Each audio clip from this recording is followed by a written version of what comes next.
Bonsoir à toutes et à tous. Très impressionnant cette salle comble. Merci à vous d'être venus. Merci à la ville de Vincennes. Merci à Nathalie Ocar et Odile Ben Ali pour le prix gracieux de cette salle qui nous permet de vous recevoir en nombre. Bonjour, bonsoir, Gaël Faye. Bonsoir. Vous êtes né en 1982 d'un père français et d'une mère rwandaise. Votre mère se réfugie au Burundi après les premières vagues de persécution des Tutsis. Vous êtes né à Bujumbura et avez passé toute votre enfance au Burundi. Quelques mois après le génocide des Tutsis de 1994, vous êtes envoyé en France dans une famille d'accueil. C'est cette enfance tragique et merveilleuse au Burundi qui vous inspire le très beau roman Petit Pays, publié aux éditions Grasset en 2016 et récompensé par de nombreux prix littéraires. Il a été adapté au cinéma et en bande dessinée chez Dupuis. Vous écrivez depuis toujours, semble-t-il, mais vous évoluez aussi dans le milieu de la musique. Votre premier album solo, Pili Pili sur un croissant au beurre, sort en 2013. Vous y collaborez avec de nombreux artistes, dont l'artiste angolais Bonga, le chanteur français Ben l'Oncle Saul. Et vous participez également à l'enregistrement de morceaux avec d'autres artistes, dont le groupe Colinga et la chanteuse brésilienne Flavia Coelho. Alors vient de paraître en cette rentrée littéraire 2024, Jacaranda, aux éditions Grasset. Grand succès en librairie depuis mi-août et couronné hier par le prix Renaudot. Félicitations.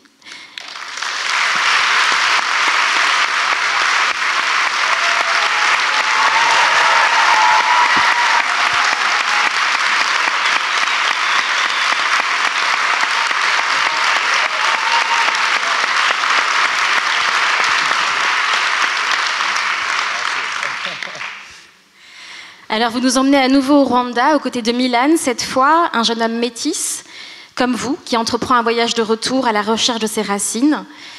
C'est la découverte pour les lecteurs du Rwanda d'après, d'un Rwanda qui se relève de ses blessures d'après le génocide de 1994. Ce nouveau roman, aussi bouleversant que Petit Pays, raconte la difficile reconstruction d'un pays et de ses habitants qui doivent aujourd'hui se réconcilier avec leur histoire et pardonner à leurs bourreaux. La langue y est belle, et le flot de votre écriture, rend vivant chacun de ces personnages, si bien qu'on a l'impression de pouvoir partager une bière avec Claude, Sartre et Stella, devenus nos cousins. Mais je crois que votre plus grand talent, c'est de s'intéresser, toute génération confondue,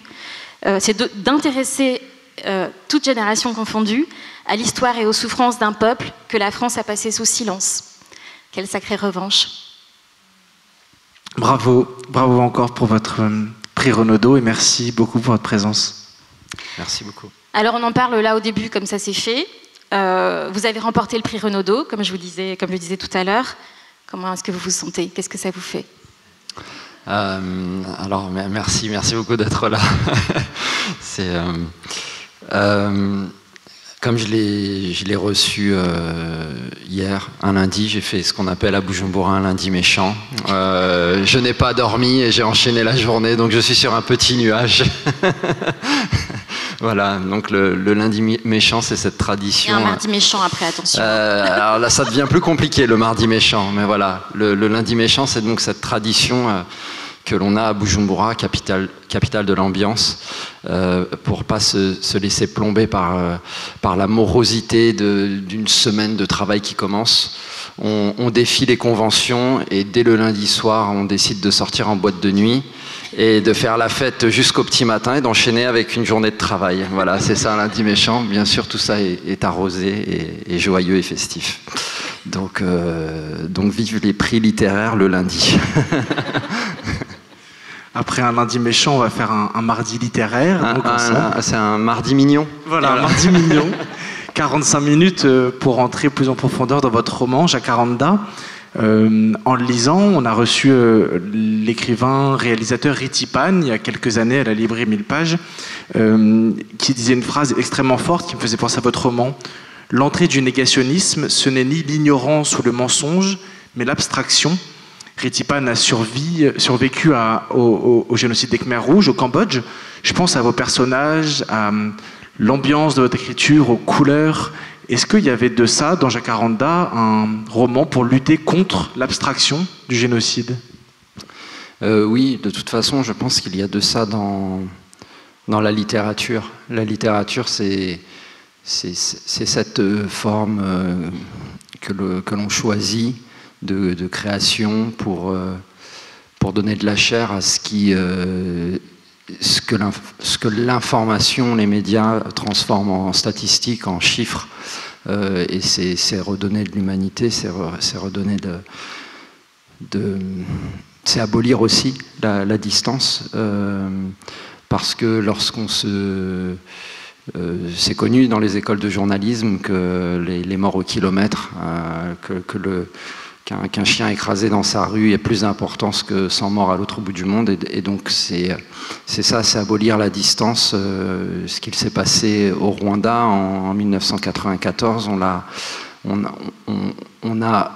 a créé l'abstraction dont vous parlez, c'est-à-dire qu'on a présenté le génocide comme une guerre interethnique, comme un massacre entre tribus, comme finalement une violence lointaine, mais une barbarie qui n'appartenait pas à notre humanité. Et il était impossible de comprendre les enjeux.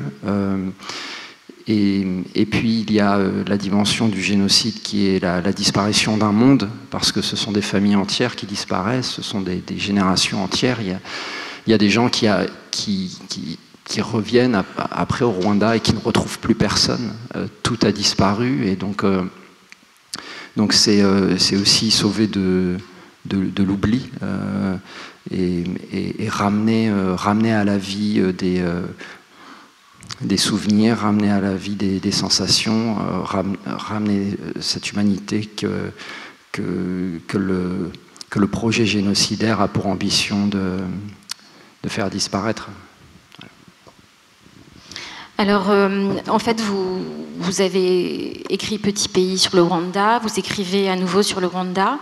On retrouve des personnages, on retrouve notamment dans Jacaranda le personnage d'Eusebi, qu'on retrouvait déjà, qu'on retrouvait déjà dans Petit pays.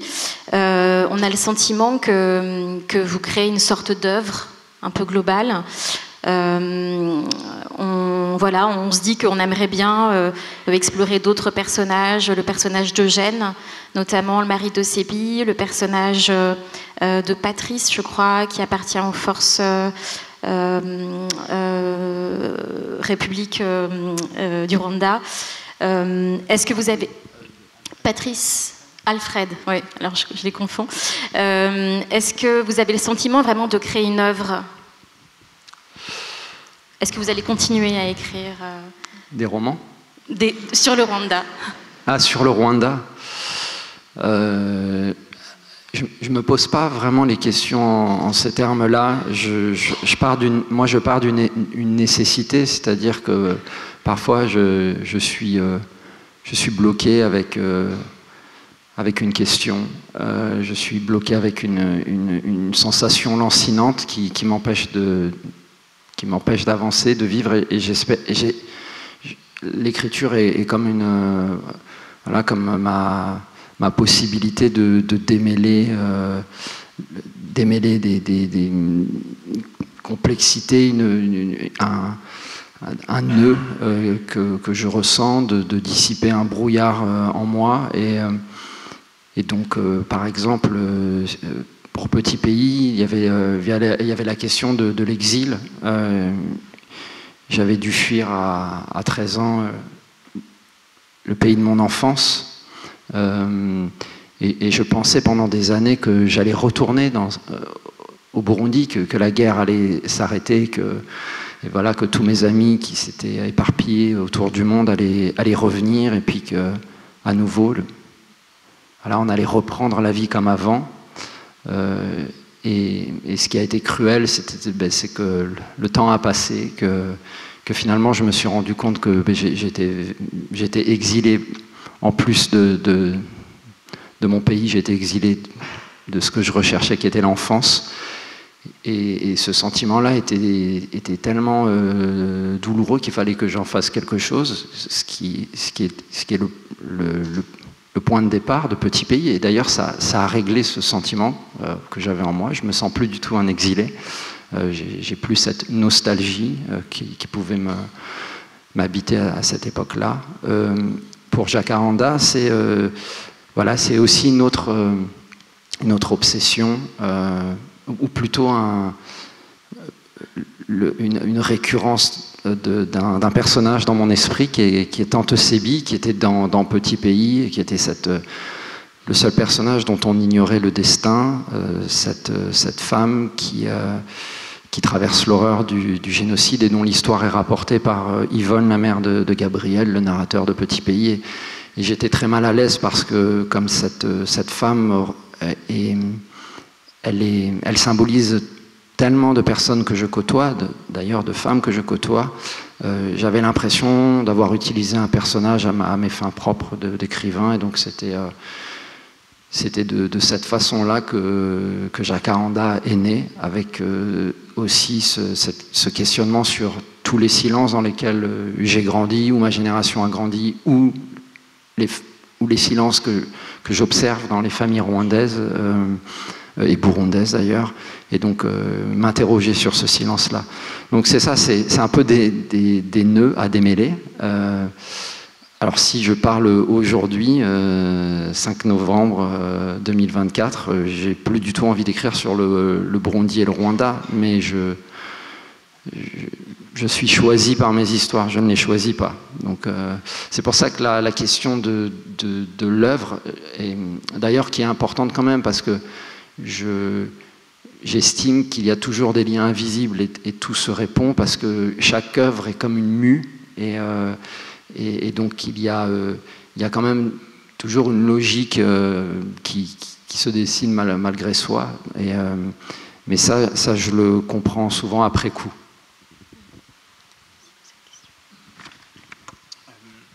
Une des scènes particulièrement marquantes, en tout cas dont moi j'ai un souvenir très vif de Jacaranda, c'est cette scène au deuxième tiers du livre où Milan et Stella écoutent Sébi raconter sa vie, son histoire devant une foule très nombreuse. Et c'est une scène où les traumatismes ressortent, des gens se mettent à hurler et il faut les évacuer. Qu'est-ce que cette scène déjà, et qu'est-ce que cette scène révèle de la cicatrisation des plaies du Rwanda ? Ça révèle une réalité, c'est qu'on ne tourne pas la page d'un génocide. En fait, il s'inscrit après dans la mémoire de la communauté qui a vécu le génocide, et il s'inscrit pour des générations, certainement pour toujours. Ce que je ne pense pas qu'il faut considérer comme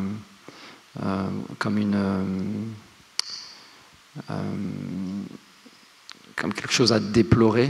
Au contraire, je pense que c'est important qu'on ait quand même des communautés qui aient conscience que cette chose, le génocide,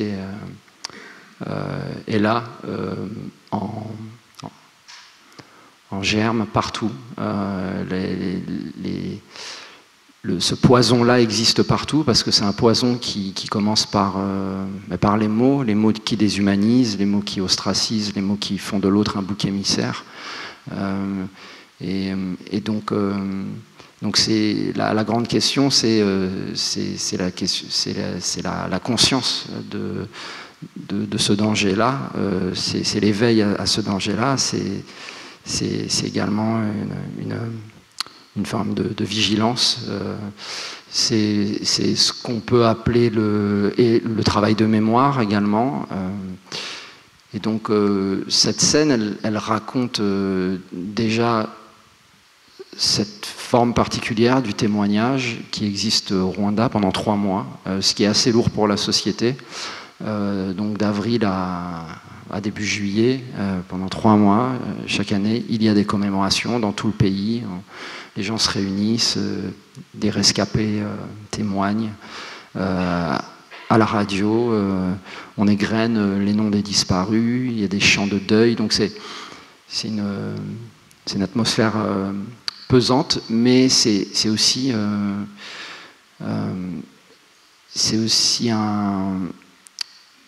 une nation qui décide de faire avec sa mémoire. Et donc c'est ambivalent.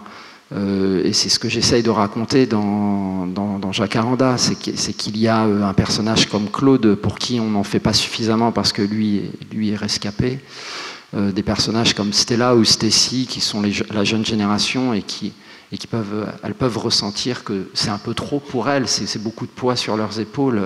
Elles ont déjà affaire avec leur vie, avec leur envie d'avenir, et puis il y a ce passé qui se rappelle toujours à elles.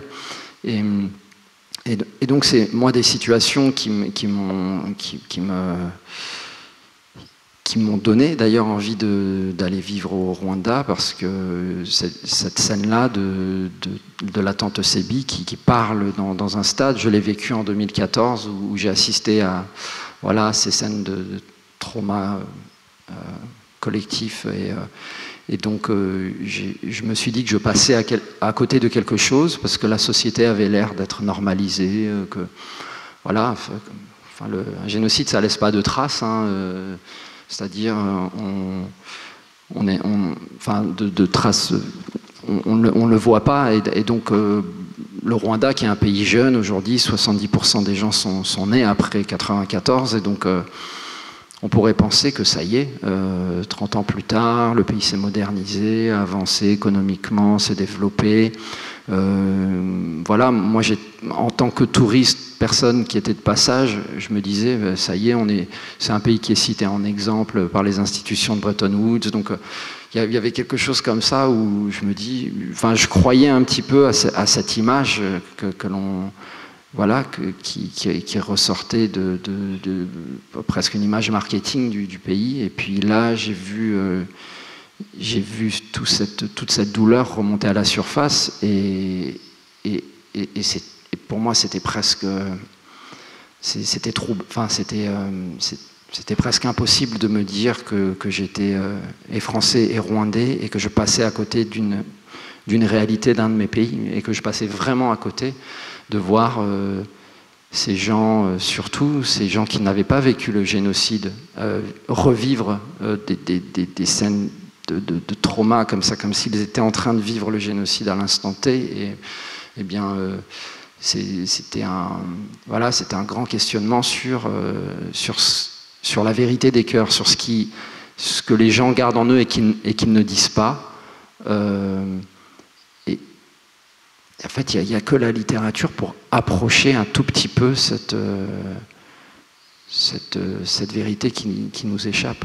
Il n'y a que comme ça qu'on peut un peu tenter de comprendre. Et je pense que voilà, cette scène-là, je pourrais dire aujourd'hui que c'est comme une scène fondatrice de ce qui deviendra Jacaranda. Je crois vraiment que c'est à cet instant-là que j'ai pris conscience d'une dimension de l'âme et du cœur de ce pays qui m'échappait. Et quelle importance alors vous accordez à la fiction ? Cette scène que vous décrivez en 2014, elle vous saisit fortement. Vous écrivez Petit Pays, qui est un roman, même s'il y a une inspiration autobiographique, mais ça, on n'est pas obligé de le savoir. Dans Jacaranda, pareil. Est-ce qu'un autre type d'écriture vous a tenté, en dehors de la fiction, un type d'écriture plus documentaire, par exemple ? Ça, non, oui et non. Enfin, je sais pas. C'est parce que je fais de la musique, donc il y a cette forme-là. Il y a, par exemple, suite au discours d'Emmanuel Macron en 2021, où enfin un chef de l'État français reconnaissait des responsabilités de la France durant cette période du génocide des Tutsis. Donc lors de son discours, il a reconnu ses responsabilités, mais en même temps, il a eu pour moi peut-être une forme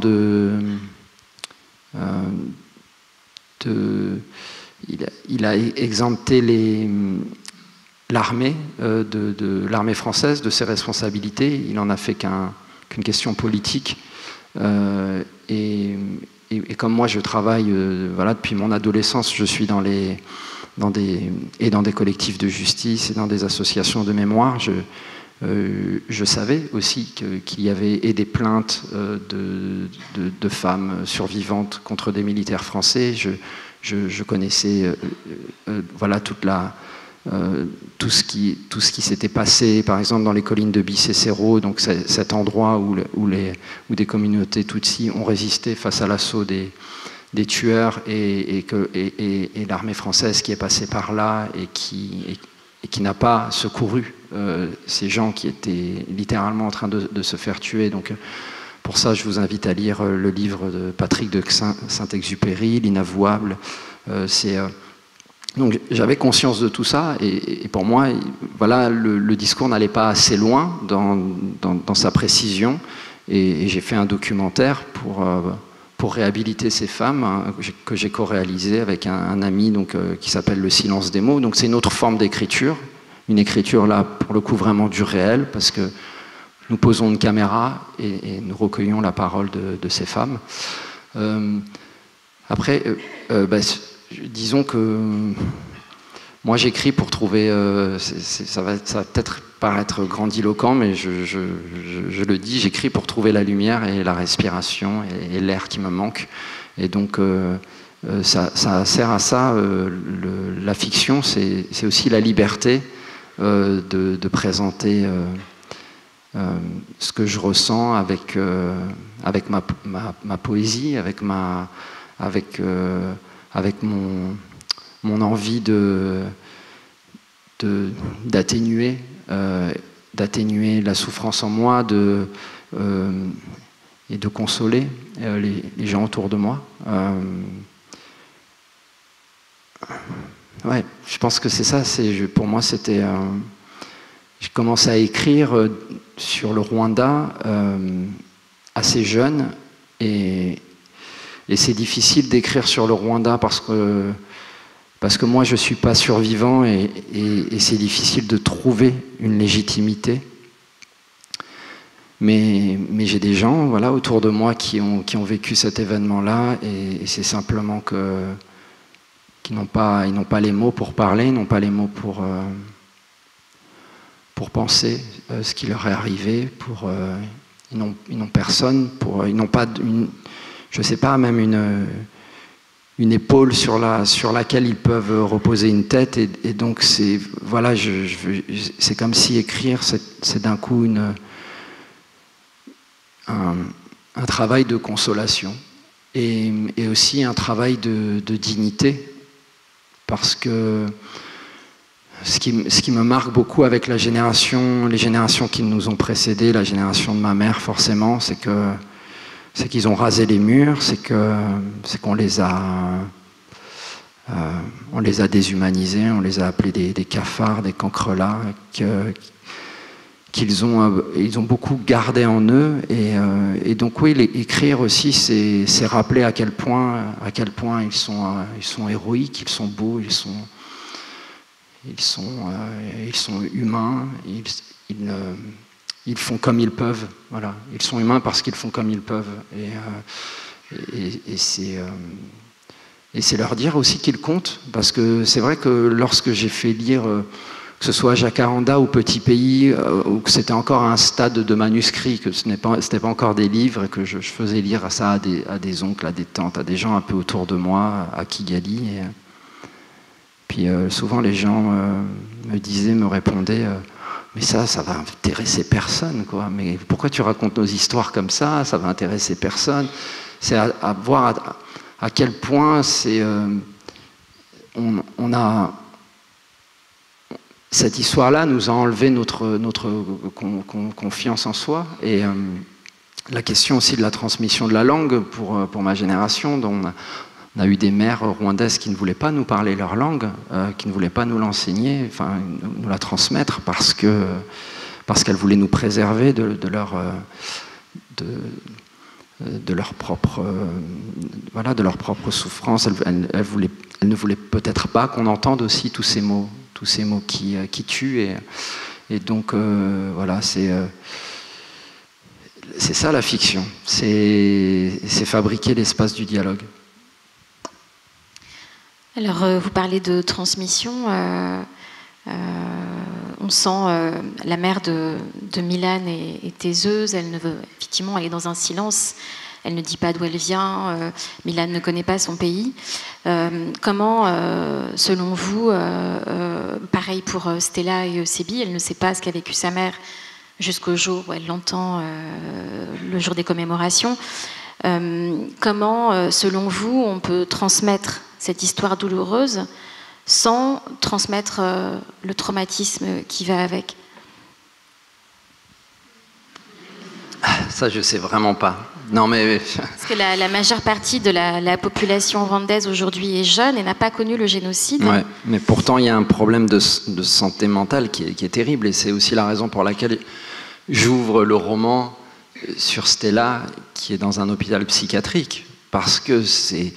Lorsque j'ai fait les entretiens avec cette jeune génération, voilà, pour avoir un peu de matériau pour l'écriture de mon roman, tous les jeunes gens me parlaient de santé mentale.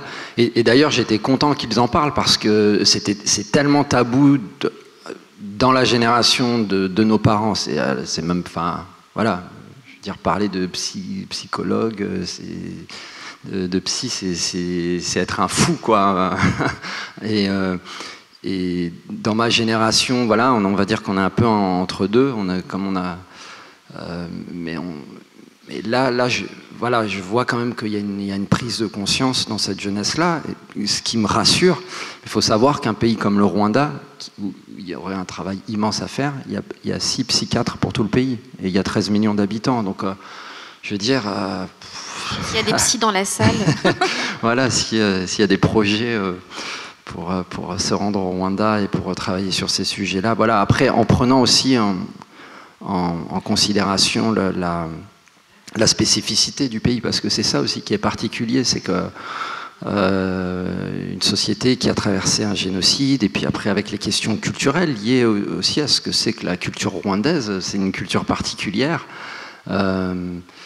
Voilà, c'est vrai que se superpose à ce trauma une façon d'être au Rwanda qui est où l'on, on va dire qu'on valorise énormément la maîtrise de soi, la retenue, le stoïcisme, une forme de, voilà, la fameuse, ce fameux dicton où on répète aux jeunes garçons que les larmes doivent couler dans le ventre. Voilà, on répète ça, mais comme on répète une petite expression. Et donc, c'est vrai qu'avec cette culture-là se superpose ce trauma lié à un événement de cette ampleur-là.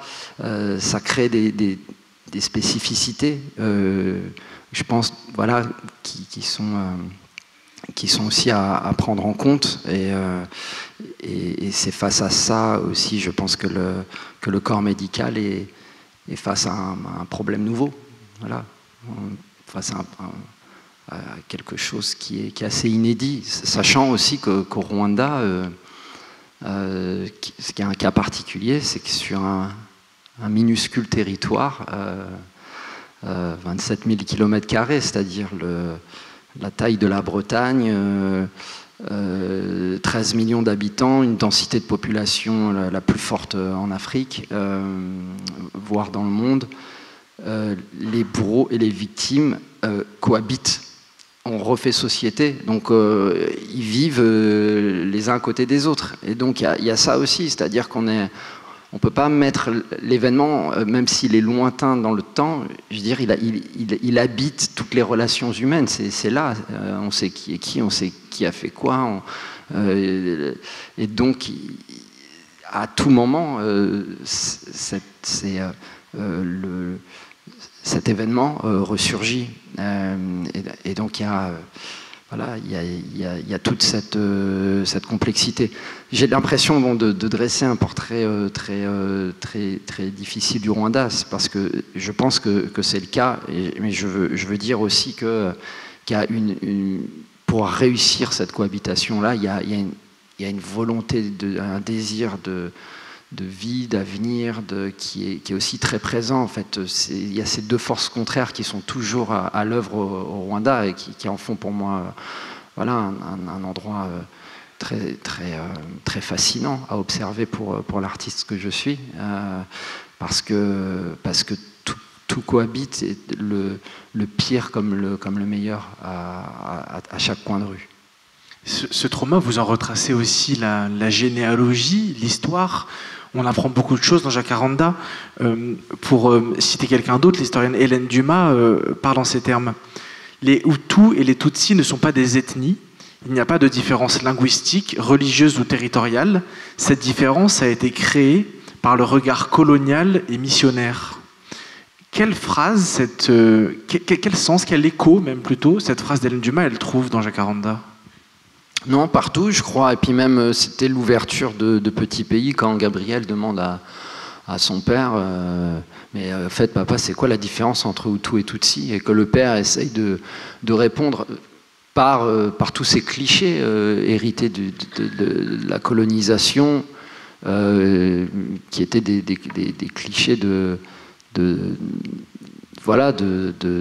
représentation physique et de comportement moral, c'est-à-dire les uns sont supposés être de telle taille, les autres de telle taille, les uns sont supposés avoir tel comportement, telle humeur, tel caractère, et tout ça, en fait, c'est ce qui est aussi troublant quand on commence à étudier ça, c'est que on voit des parallèles avec le racisme scientifique du 19e siècle. On voit comment les colons mesuraient les nez, les fémurs, comment ils attribuaient aux uns et aux autres certains caractères. D'ailleurs, qu'on retrouve, l'antitutsisme, on retrouve beaucoup de parallèles avec l'antisémitisme sur plein de choses. Et ça, on voit comment ça a été pensé, fabriqué.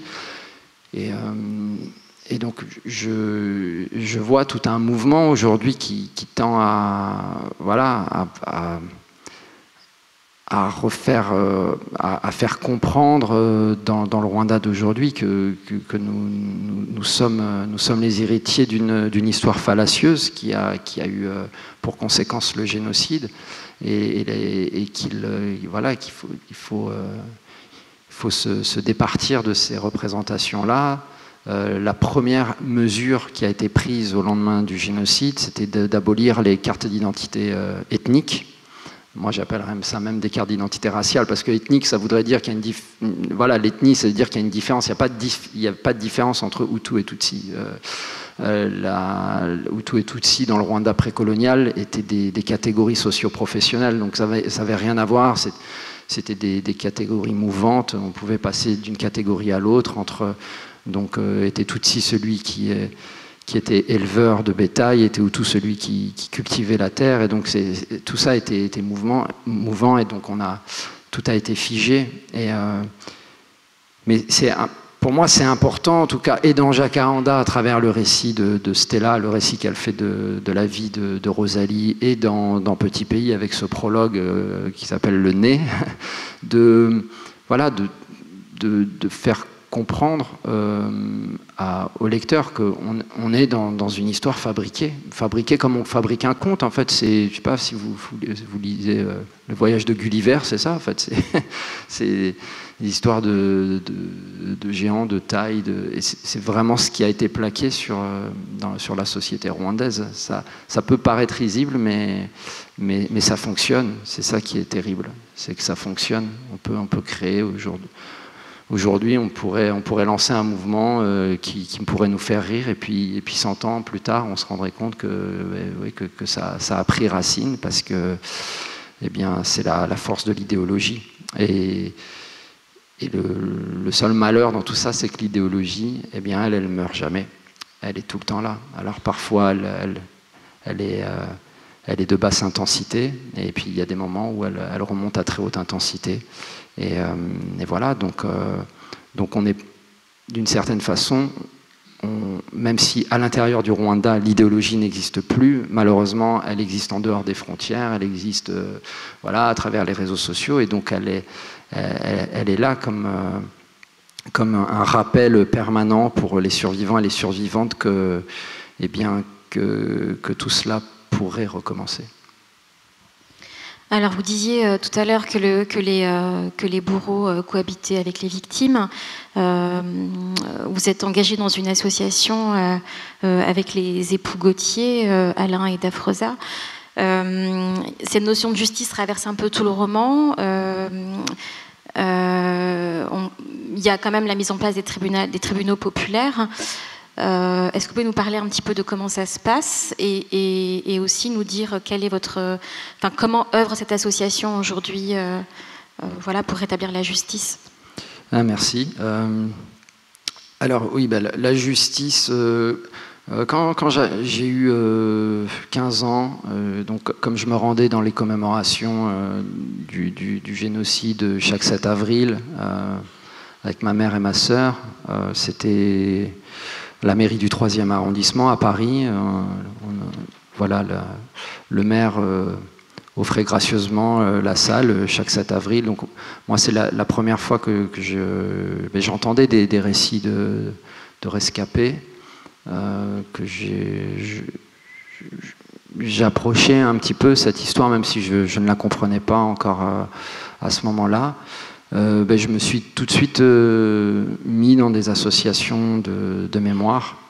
Et plus le temps avançait, plus je me disais, bon, la mémoire, c'est important, mais il y a un risque avec la mémoire, c'est qu'elle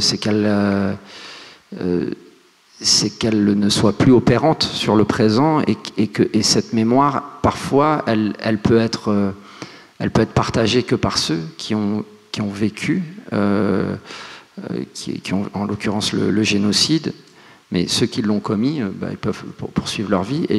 Et donc je me suis dit, une société ne peut pas vivre que par le devoir de mémoire, elle doit vivre surtout par l'exigence de la justice. Et c'est ce dont on manquait en France, parce qu'on savait que plein de génocidaires s'étaient réfugiés en France, souvent avec la complaisance des autorités françaises qui les ont accueillis ici tranquillement. Et donc ça, c'était quelque chose d'inadmissible en tant que Français et Rwandais, de se dire que notre voisin dans le bus ou notre voisin, la personne qu'on croisait, on savait parfois, on en connaissait certains, avaient commis ces choses-là au Rwanda et puis qui vivaient tranquillement maintenant en se refaisant une réputation. Et donc j'ai rejoint ce collectif du collectif des partis civils pour le Rwanda à ce moment-là. Donc c'est un collectif français qui poursuit tous les présumés génocidaires rwandais qui vivent sur le sol français. Nous faisons les procès ont lieu à la cour d'assises de Paris en vertu de cette loi de compétence universelle qui fait qu'on peut poursuivre en France des crimes contre l'humanité qui ont lieu à l'étranger et qui ne concernent pas forcément des Français. Voilà. Et donc on a déjà déposé 30 plaintes. Et pour l'instant, nous n'avons eu que 8 procès. La semaine dernière, une condamnation pour 27 ans d'un médecin rwandais du sud du Rwanda, de la ville de Butare. Et hier, un autre procès s'est ouvert aussi, donc à la cour d'assises de Paris. D'ailleurs, ce sont des procès ouverts au public, si vous voulez vous y rendre. Moi, je pense que c'est intéressant parce que, en fait, en France, depuis Papon et Touvier, il n'y a pas eu d'autres procès pour crimes de génocide. Et donc, je trouve qu'on n'en parle pas suffisamment dans les médias. C'est ouvert au public, c'est des procès filmés pour l'histoire. S'il y a des étudiants en droit ou des gens qui s'intéressent à ces questions-là, allez-y, vous pouvez assister à des scènes comme des survivants qui viennent depuis le Rwanda, qui n'ont jamais quitté leur colline et qui prennent un avion, qui viennent dans le centre de Paris et qui se retrouvent face aux bourreaux de toute leur communauté. Et c'est vraiment des moments d'une rare intensité où se joue la grande histoire. Voilà. Et puis au Rwanda, il y a eu donc cette justice qu'on a appelée les Gacaca, donc qui a un système très inédit de justice, parce que la justice moderne était incapable de juger tous ces milliers de génocidaires qui étaient dans les prisons après 1994. Eh bien, il a fallu trouver une forme adaptée à la situation, et donc on a utilisé cette forme traditionnelle de règlement des contentieux qui existait dans le Rwanda précolonial, des Gacaca, qui veut dire la justice sur l'herbe. Et entre 2005 et 2012, il y a eu plus de 2 millions de procès au Rwanda. Et pour moi, c'est le préalable à toute possibilité de refaire société. S'il n'y a pas de justice, on ne peut pas refaire société. Parce que ça voudrait dire qu'on permet l'impunité, et surtout, on ne réhabilite pas les victimes dans leur humanité, ni les victimes, ni les bourreaux d'ailleurs. Je comprends en vous écoutant que cet engagement doit prendre du temps dans votre vie. Je sais que la musique, j'imagine aussi la place qu'occupe la musique dans votre vie. Vous entrez dans le champ littéraire en 2016 avec Petit Pays, une entrée fracassante, prix concours des lycéens. 8 ans, c'est par la publication de vos 2 romans, ce qui est assez inhabituel aujourd'hui. Je me suis demandé pendant ce temps quelle place elle occupait, la littérature, pendant ces 8 années. Qu'est-ce qui s'est passé pour vous littérairement pendant 8 ans? J'ai fait de la musique. C'est de la littérature qui fait danser. Non, mais moi, je mets pas de... ce cloisonnement des arts, pour moi, je trouve que c'est vraiment un problème aussi de perception de ce que c'est que, je sais pas, que la vie d'un être humain ou d'un artiste.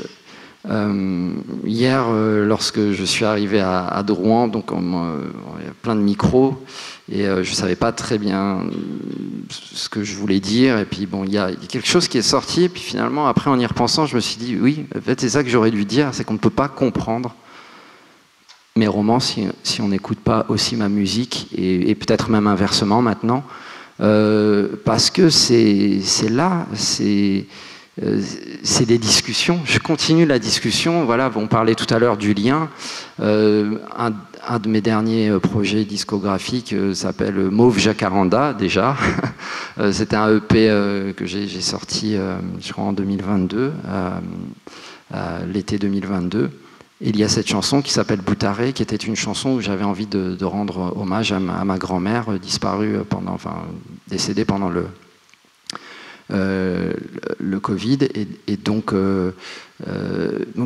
j'ai écrit cette chanson, et puis je me suis dit c'est pas suffisant, j'ai envie de dire plus sur la mamie de Boutaré, sur ma grand-mère de Boutaré, dont je parle dans ma toute première chanson de mon tout premier album qui s'appelle La France, où je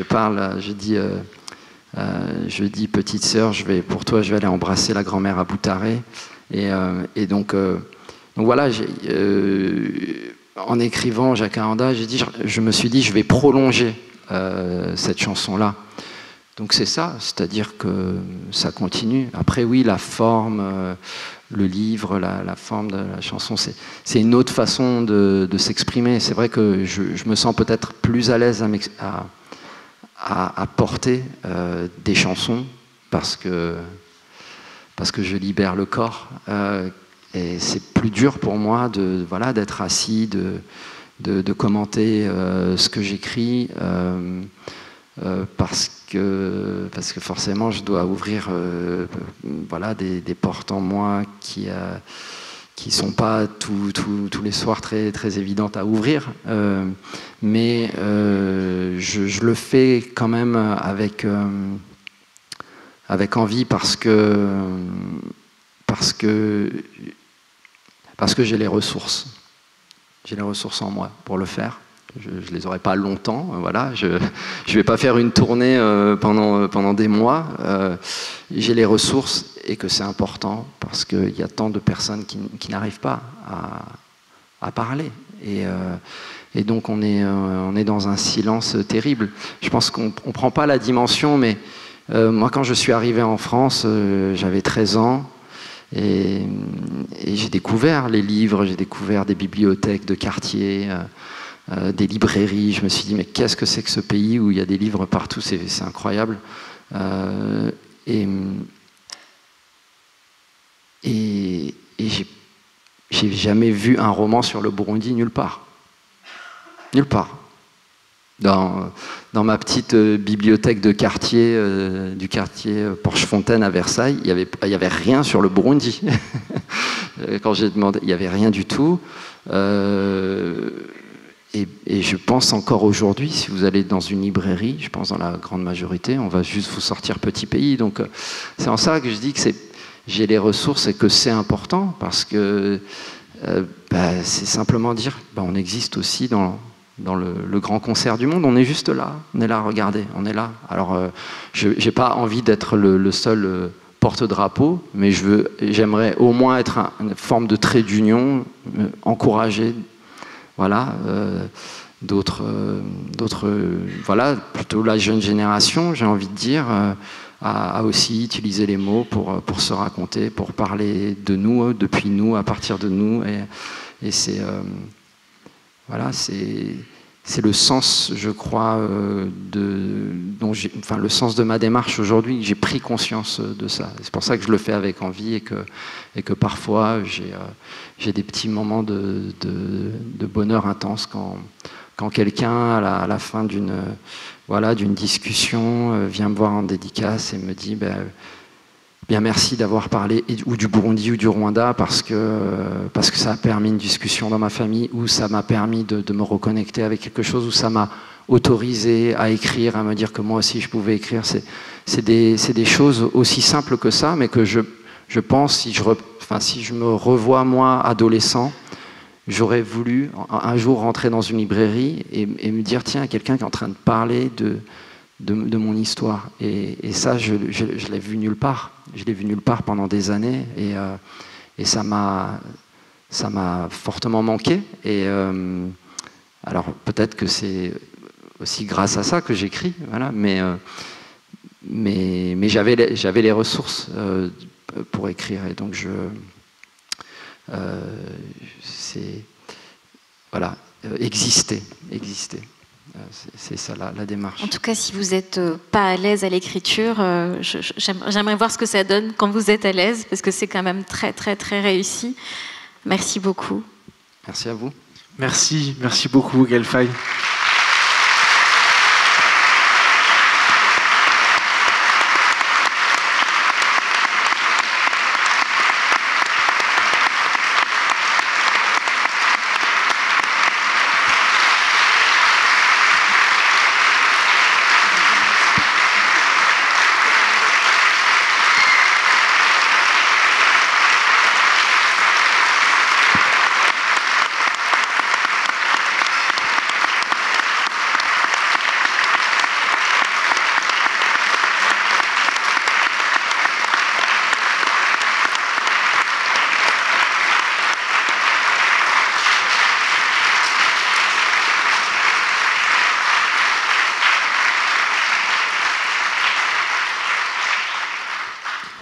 Merci à toutes et à tous. Merci à Catherine Nabokov, votre éditrice, qui nous fait le plaisir de sa présence. Merci aux équipes de Grasset, Jean-Marc Levent, Agnès Farge, Nathalie Lambert, qui ont rendu cette rencontre possible.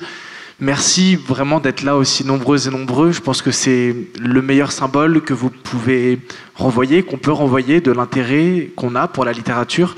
En effet, si quelqu'un vient me demander demain un livre sur le Burundi ou sur le Rwanda, je lui donnerai Petit pays ou Jacaranda et j'en serai ravi et honoré.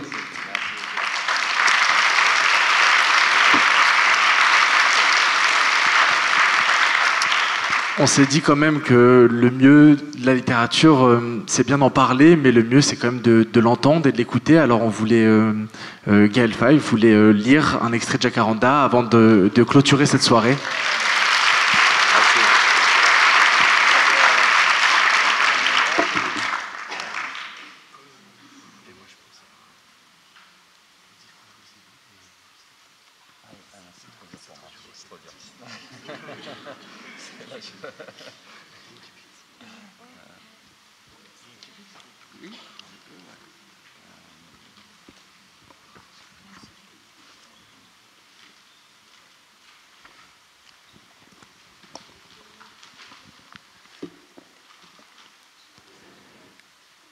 Stella. Stella s'était précipitée dans le jardin. Elle l'avait vu s'effondrer au sol. Son ami, son enfance, son univers. Les hommes aux machettes étaient sales, luisants de sueur, satisfaits d'eux-mêmes. Elle avait poussé un cri de terreur avant de tomber à genoux dans l'herbe, la main pressée sur son ventre, le visage en feu. Depuis ce jour, Stella est internée. Le médecin discute avec sa mère dans le couloir de l'hôpital. Il évoque un stress post-traumatique. Sa mère laisse échapper un rire nerveux. « Cet enfant n'a rien connu de grave ni manqué de rien. De quoi me parlez-vous, docteur ?» Le médecin demande si Stella est une rescapée. Mais à peine a-t-il terminé sa phrase qu'il voit la date de naissance sur le formulaire. Elle a 21 ans. La mère éclate de rire. Son rire que Stella aime depuis toujours, limpide, en éboulis. Elle se reprend pour ne pas contrarier le médecin et confirme calmement que oui, elle est née après le désastre. Les nuits suivantes, Stella peine à fermer l'œil. De longs sanglots, des gémissements incessants et des hurlements parcourent le bâtiment. Dans la chambre jouxtant la sienne, elle perçoit une inquiétante agitation. Ça gratte, ça grince, ça crisse. Le matin, l'infirmière qui lui administre son traitement lui raconte que le patient d'à côté est un homme sans âge, interné depuis des années. La journée, il est prostré sur une chaise face à la fenêtre. La nuit, il rampe sur le sol, s'agrippe au mur de sa chambre. Stella ne dort pas. Ses angoisses reviennent, vives, acérées. Dans l'obscurité, elle fixe le plafond, guette les mouvements saccadés des geckos, reste attentive au bruit de l'homme cancrelat qui court le long des murs. L'hôpital est un bateau de nuit qui recueille l'humanité du fond du gouffre. Les grands brûlés de l'effort de reconstruction, les éreintés des pressions familiales, les épuisés des conventions sociales, les déserteurs de la grande comédie humaine. Mais il abrite surtout ces ombres engourdies qui s'excusent d'être encore. Ces âmes errantes qui vivent dans des contrées sans lumière, coquilles humaines pleines de tourments et de cauchemars impossibles à guérir. Le médecin recommence avec ces questions. Il voudrait qu'elle parle. Il veut comprendre ce qui a provoqué son état. Elle n'ose rien dire. Elle vient d'une histoire qui lui a appris à ravaler ses émotions, à faire couler ses larmes dans son ventre. Le médecin insiste, Stella se claque-mûre. Le cœur est un secret. Comment confier à cet homme que c'est à cause de l'arbre, de son arbre, son ami, son enfance, son univers, son jacaranda.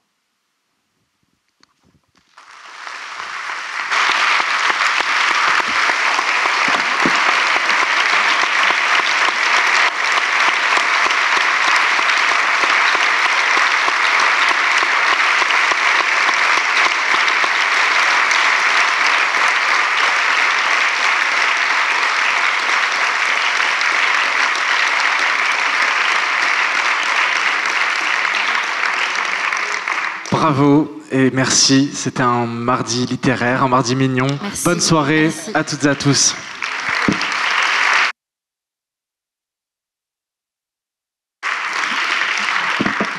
Des tickets de dédicaces ont été distribués à certaines et certains d'entre vous. Ça va se passer en haut. Ils sont numérotés, donc vous pouvez constituer facilement la file d'attente. N'hésitez pas à fluidifier au maximum la dédicace pour permettre aux suivants de passer. Merci, bonne soirée.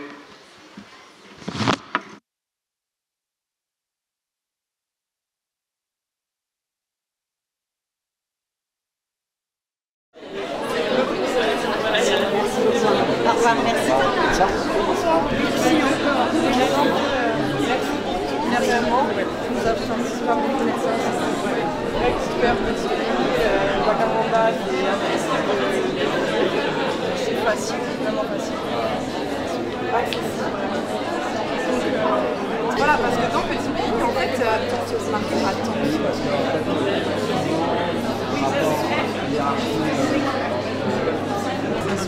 J'avais trop le seum, j'étais dans le passé à côté. Mais heureusement, quelqu'un a mis des...